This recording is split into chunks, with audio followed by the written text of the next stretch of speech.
नमस्कार दोस्तों। आज की इस वीडियो में मैं बात करने वाला हूँ how to make to dos और शेड्यूल। विद्यार्थी जीवन में टू डू लिस्ट बनाना काफ़ी ज़्यादा इम्पोर्टेंट होता है, इसलिए क्योंकि आप सारी एक्टिविटी नहीं कर सकते हो। आपके पास में गिन चुन करके दिन के 15 से 16 घंटे होते हैं, उसी में अपने सारी एक्टिविटीज़ करनी पड़ती है और उसी से आपको फल मिलता है। तो पहली जो चीज़ है टू डूज बनाने के लिए, I will highly recommend you guys कि इस तरीके की कोशिश करिए कि डायरी आप परचेज करने की कोशिश करिए। और अगर ना हो तो अगर आपके पास में कोई भी छोटी सी एक फ्रेश कॉपी लीजिए और उसके जो फ्रंट के जो 4 या 5 पेज हैं उसे छोड़ करके आप उसमें अपना जितना भी टू डू लिस्ट है बनाने की कोशिश करिए। उसके बाद में आपको अपने आप से एक बात समझनी पड़ेगी कि आपके पास में लिमिटेड अमाउंट ऑफ टाइम है एंड अनलिमिटेड वांट्स हैं, तो आप सारे वांट्स को आप पूरा नहीं कर सकते हैं, राइट। तो उसके हिसाब से कोशिश करिए कि एज मच एज पॉसिबल आप अपने डायरी में उन सारे एक्टिविटी को लिखने की कोशिश करिए जो आपके गोल से ओरिएंटेड हो या फिर आप अगले दिन उसे करना चाहते हो। उसके बाद में अपने आप से एक सवाल पूछिए कि अगले 2 घंटे में मैं क्या करना चाहता हूँ। मैं अगले 2 घंटे में क्या करना चाहता हूँ, उसके बाद में मैं अगले 2 घंटे क्या करके निकालना चाहता हूँ। उसके बाद में फिर अपने आप से सवाल करिए कि मैंने पिछले 2 घंटे क्या करके निकाल दिए। तो ये 3 से 4 सवाल अपने आप से पूछिए। उसके बाद में सवाल पूछने से ये होगा कि आप सही तरीके से डिसीजन ले पाएंगे कि एक्चुअल में आपको कौन सी एक्टिविटी करनी है, कौन सी नहीं करनी है। तो the first thing is that diary purchase कर लेने के बाद में initial write down each and every work. आपके पास में जो भी दिमाग में आ रहा है आप उसे लिखने की कोशिश करिए। और एक बार और a small goal and overview of subject. अगर किसी सब्जेक्ट के बारे में आप शेड्यूल बना रहे हैं कि कल मुझे 12 बजे से लेकर के 2 बजे तक मैथमेटिक्स पढ़नी है, केमिस्ट्री पढ़नी है, फिजिक्स पढ़नी है, तो सबसे पहले किसी भी सब्जेक्ट का गोल बनाने से पहले आप उसका ओवरव्यू ले लीजिए। ओवरव्यू कैसे लेते हैं? लेट्स सपोज मैथमेटिक्स में आप चाहते हो कि मैथमेटिक्स में कल पढ़ाई करूं, तो किसी चैप्टर को पिक करो, उस चैप्टर को देखो कि उसमें एक्चुअल में कितना टाइम लगेगा। सिर्फ उसके पेज को आपको पलट करके देखना है। इससे आपके दिमाग में पता चल जाएगा कि वो 2 घंटे में कंप्लीट होगा या फिर 3 घंटे में। और अगर नहीं कंप्लीट होता है तो आप उसे 2 या 3 दिन में छोटे छोटे साइज में, छोटे छोटे ब्लॉक में आप बांट दीजिए और उसके 2 या 3 दिन में उसे कंप्लीट करिए। तो ओवरव्यू करने का ये फ़ायदा होता है कि आपका सबकॉन्शियस माइंड जो है वो समझ जाता है कि आपके पास में जो कुछ भी टाइम है उन टाइम में से कितना टाइम आपके इस सब्जेक्ट को मतलब कि चाहिए। उसके बाद में है कि कभी भी शेड्यूल बनाइए, कभी भी टू डू लिस्ट बनाइए, कोशिश करिए कि सोने के समय में बनाइए, ठीक है। जैसे कि आप अगर 10 बजे सोते हैं तो कोशिश करिए कि 9 बजे के आसपास आप अगले दिन का शेड्यूल बना दीजिए। अब बात यह है कि उस अगले दिन के शेड्यूल में आप लिखेंगे क्या, each and every step, right. आप सुबह उठ रहे हैं, गेटअप हो रहे हैं, हर एक स्टेप्स आप उसमें सबसे पहले ड्रॉ कर लीजिए, ओके। एंड शेड्यूल बनाते वक्त हमेशा एक बात और चीज़ का हमेशा ध्यान रखिएगा कि try to mention buffer time और स्पेयर टाइम। ये क्या होता है जी?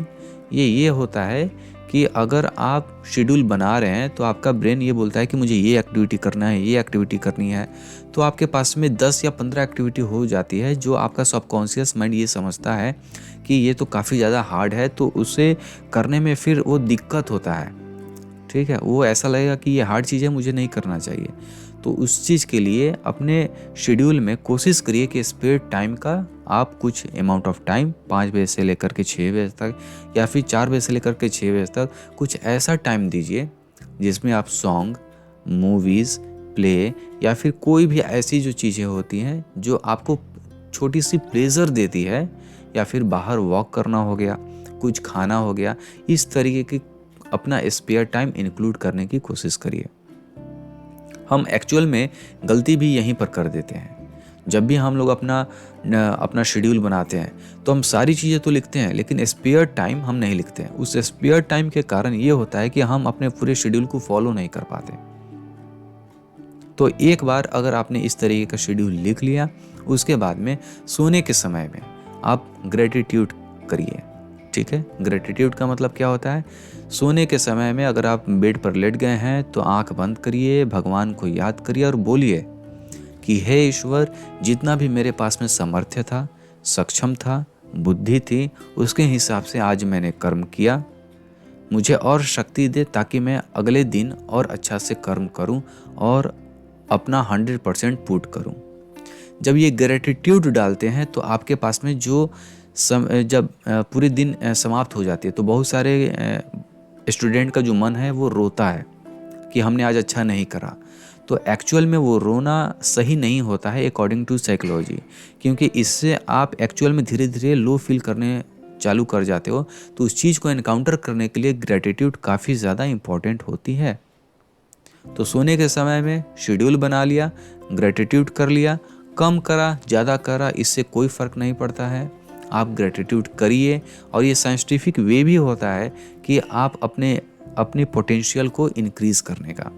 तो जो बहुत सारे ऐसे एंटरप्रेन्योर हैं वो ग्रेटिट्यूड सोने के समय पर करते हैं। उसके बाद में जब भी आप उठें तो आपके डेस्क पर या फिर आपके पास में वो आपकी डायरी होनी चाहिए। और एक आपको हैबिट डेवलप करनी है कि आप जब भी सुबह उठ रहे हैं तो उस आपको डायरी को देखना है, उसके पेज को देखना है कि मुझे आज की कौन कौन से ऐसी एक्टिविटी जो है वो करनी है। ओके, और उसके बाद में आप जब एक बार देख लेते हैं उसके बाद में आप एग्जीक्यूट करने की कोशिश करिए। उसके बाद में एक और चीज़ है जो काफ़ी ज़्यादा इम्पॉर्टेंट है। Okay, and that is nothing but identify your goal और वांट्स। और जब आप टू डू लिस्ट बनाते हैं तो आपके पास में पता होना चाहिए कि आपकी पर्पस क्या है। आप एक्चुअल में टू डूज बना रहे हो तो एक्चुअल में जब आप टू डूज बनाते हो तो आपका एक्टिविटीज़ नहीं हो जाता, आपकी काम पूरा नहीं हो जाता। काम पूरा कभी होगा जब आप करोगे। तो आपके टू डूज का इम्पोर्टेंस इतना ही है कि वो आप काम कर पाओ जो आपके गोल से ओरिएंटेड हो। फॉर एग्जांपल एक सप्ताह बाद आपके पास में फिजिक्स की आपके एग्ज़ाम है, राइट? तो गोल ओरिएंटेड के हिसाब से कौन सी किस टाइप की एक्टिविटी आपको करनी चाहिए, पढ़ाई करना चाहिए आपको। ठीक है, पढ़ाई में अब जब हम जाएंगे तो आपको ये पता चल जाएगा कि कौन सा टॉपिक मेरा वीक है, कौन सा टॉपिक स्ट्रांग है। तो जो स्ट्रांग है उसको थोड़ा रिवीजन करना है, जो आपका वीक है उसे मुझे थोड़ा सा हल्का सा ज़्यादा टाइम देना है। तो टाइम डिस्ट्रीब्यूशन जो होता है वो जब आपके पास में गोल क्लियर होगा तो आप अच्छे तरीके से जान जाओगे। उसके बाद में आती है that is nothing but time robbers activity. Guys, identify what kind of things or what kind of activity that you are doing that is actually time robbers. वो टाइम मतलब कि रॉबर्स हैं, वो आपके टाइम को चुरा ले जाते हैं। वो कुछ भी हो सकता है, या तो आपके रैंडम यूट्यूब पर वीडियोस देखना हो, या फिर आपके गोल से कुछ मैच ही ना कर पाए, राइट? तो वो कुछ भी हो सकता है। तो ये टू डू लिस्ट आप और इफ़ेक्टिव कब बना सकते हो? जब आपके पास में गोल डिफाइन हो। वो गोल आपका एग्ज़ाम में अच्छा मार्क्स लाना भी हो सकता है, वो गोल आपका एक सप्ताह का भी हो सकता है, वो स्मॉल गोल आपका एक चैप्टर कंप्लीट भी करना होता है, वो गोल कुछ भी हो सकता है। तो how to make a goal, okay, मैं इस पे वीडियो लाने वाला हूँ। बट यहाँ पर मैं आपसे एक सवाल पूछ रहा हूँ, what is the difference between the purpose, goal and vision? आप मुझे कमेंट में करके बताइएगा, और जो भी कमेंट मुझे अच्छा लगेगा उस कमेंट को मैं अपने अगले वाले वीडियोस में मेंशन करूँगा। Okay, and now the another thing is that initial try to make a small change guys.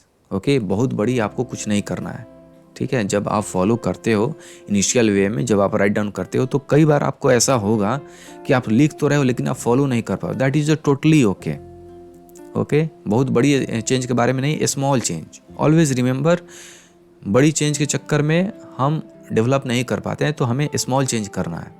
Okay, and try to write 1 or 2 things in diary. ठीक है, कोशिश करिए कि आप अगर इनिशियल फेज़ में हैं, स्टार्टिंग कर रहे हैं टू डू लिस्ट बनाना, तो कम से कम चीज़ों को लिखें जो काफ़ी ज़्यादा इंपॉर्टेंट्स हो। जैसे फॉर एग्जांपल अगर मैं बोलूँ तो आपको ये पता है कि सुबह मैं उठूँगा, मुंह हाथ धो धा करके 3 से 4 घंटे इसमें चले जाते हैं। खाना खाने के बाद में 10 मतलब कि बज जाता है। तो 10 बजे के बाद में आप अपने शेड्यूल पढ़ाई के हिसाब से बना सकते हैं। ओके, सो इस तरीके से आपका एक शेड्यूल और आपका एक टू डू लिस्ट बनेगा, आप उसको फॉलो कर सकते हैं। और एक और बात, अगर अगर आप अपने टू डू लिस्ट को फॉलो नहीं कर पा रहे हैं तो आप अपने आप को गाली नहीं देना है कि मैं अच्छा नहीं हूँ, आई एम नॉट काबिल, ये मतलब कि इस तरीके की चीज़ें नहीं करनी है। क्योंकि आपको ये पता होना चाहिए कि हर व्यक्ति के अंदर एक सुपर हीरो मौजूद है जो हर चीज़, आपकी हर एक बात सुनता है सबकॉन्शियस लेवल पर। तो एक बुक है सबकॉन्शियस माइंड, आप उसे रीड कर सकते हैं तो देख सकते हैं कि एक्चुअल में किस तरीके से वो सबकॉन्शियस माइंड काम करती है, जो आपको एक सेंस देती है। किसी की बात आप सुन रहे हैं तो उसे इंटरप्रेट करने की क्षमता और शक्ति आपकी सबकॉन्शियस माइंड ही देती है। तो इस तरीके से आप अपनी एक्टिविटीज़ लिखिए एज मच एज पॉसिबल। लेकिन एक और बात मैं यहाँ पर मेंशन करना चाहूँगा, जो भी मैंने टूल्स एंड टेक्निक्स बताया ज़रूरी नहीं है कि वो आप पे एक्यूरेट काम ही करें। तो 10-5 मिनट अपने साथ में बैठिए, कोशिश करिए कि what kind of thing that you want to accomplish next 5 और नेक्स्ट 4 वीक्स, 1 महीने, 4 महीने या फिर नेक्स्ट 1 वीक, नेक्स्ट 2 वीक्स में आप कौन सी ऐसी एक्टिविटी जो है वो आप अचीव करना चाहते हो। उस चीज़ को लिख करके आप अपना गोल लिखिए, उसमें एक्टिविटी डिस्ट्रीब्यूट करिए। ज़्यादा समय लग रहा है तो उसके अगले दिन पे आप वो करिए। स्पेयर टाइम का निहित होना टू डू लिस्ट में काफ़ी ज़्यादा इंपॉर्टेंट है। स्पेयर टाइम नहीं होगा तो फिर आपका दिमाग उस चीज़ को फॉलो नहीं कर पाएगा। तो पूरी तरीके से जो टू डू लिस्ट डिपेंड करता है वो आपके कर्म पर करता है, और वो जो आप कर्म करते हो वो आपका टू डू लिस्ट आपको डिसीजन मेकिंग स्किल्स देती है कि जो भी आप एक्टिविटीज़ करो क्या वो फ्रूटफुल है भी कि नहीं। क्योंकि बहुत सारे बच्चे क्या होते हैं कि एग्ज़ाम के 1 सप्ताह पहले दबा करके मूवी देखना चालू करते हैं, जबकि इस तरीके की चीज़ें नहीं होती। तो अगर आप टू डू लिस्ट मेक करते हो तो आपके अंदर एक डिसीजन मेकिंग पावर, अपने दिन को कंट्रोल करने के बारे में काफ़ी ज़्यादा आपकी स्किल धीरे धीरे इंक्रीज़ होनी चालू हो जाती है, राइट। उसके बाद में ऑलवेज रिमेंबर दैट जब भी आप टू डू लिस्ट बना रहे हैं, एक बात हमेशा कंसीडर करके रखिए, ज़रूरी नहीं है कि आप एक्यूरेट जो है वो फॉलो कर पाएँ अगले दिन। अपने आप को बोलिए कि देखो ये जो सारी जो एक्टिविटीज़ मैंने अपने टू डू कॉपी में लिखा है वो मैं कर सकता हूँ, लेकिन कुछ एक्सटर्नल फैक्टर हो सकते हैं। हो सकता है कि परिवार में आपके कोई फैमिली मेम्बर बीमार हो गए, या फिर कोई भी एक्सटर्नल फैक्टर को हो सकता है कोई परिवार में आपके आ गए, राइट, या फिर कहीं पर आपको जाना पड़े। तो ये सारी चीज़ें अगर आपको होती हैं तो आप हमेशा मान करके चलिए कि एक्सटर्नल फैक्टर की वजह से ये एक्टिविटी जो है वो स्लो डाउन हो सकती है। तो उस केस में भी ये आपकी जिम्मेदारी बनती है कि आपको ये हमेशा बोलना पड़ेगा कि एक्सटर्नल फैक्टर की वजह से हो सकता है कि मैं अपने टू डू लिस्ट को कल फॉलो ना कर पाऊँ, लेकिन इसको मैं अगले दिन या फिर उसके अगले दिन शेड्यूल कर सकता हूँ। तो ओवरऑल अगर मैं बात करूं तो वो है दैट इज़ योर कर्म। और उस कर्म करने के लिए because we all have limited amount of time, so we can not do all the things, right. हम सारी काम नहीं कर सकते हैं, तो उस चीज़ के लिए आप टू डूज बनाइए। आपका डिसीजन मेकिंग स्किल्स होगा, आप उन सारे एक्टिविटीज़ को देख पाओगे जो आपके एक्चुअल में गोल रिलेटेड हैं। तो इस तरीके से आपका काम भी पूरा होगा, आप हल्का भी महसूस करोगे और प्रोडक्टिव भी महसूस करोगे। तो नेक्स्ट वीडियो में मैं बात करने वाला हूँ हाउ टू मेक गोल, और सम लिटिल बिट हम फ्लो ऑफ स्टडी के बारे में भी बात करने की कोशिश करेंगे। तो आई होप ये वीडियो आपको पसंद आया हो। तो अगर आप सपोर्ट करना चाहते हैं मुझे तो इस वीडियो को लाइक और इस चैनल को सब्सक्राइब कर दीजिए। अगर आपके पास में कोई सवाल है तो आप मुझे कमेंट कर दीजिए। सो इसी के साथ keep learning, keep growing and देश को मजबूत बनाते रहिए। तो at this note, thank you so much guys. जय हिंद एंड वंदे मातरम।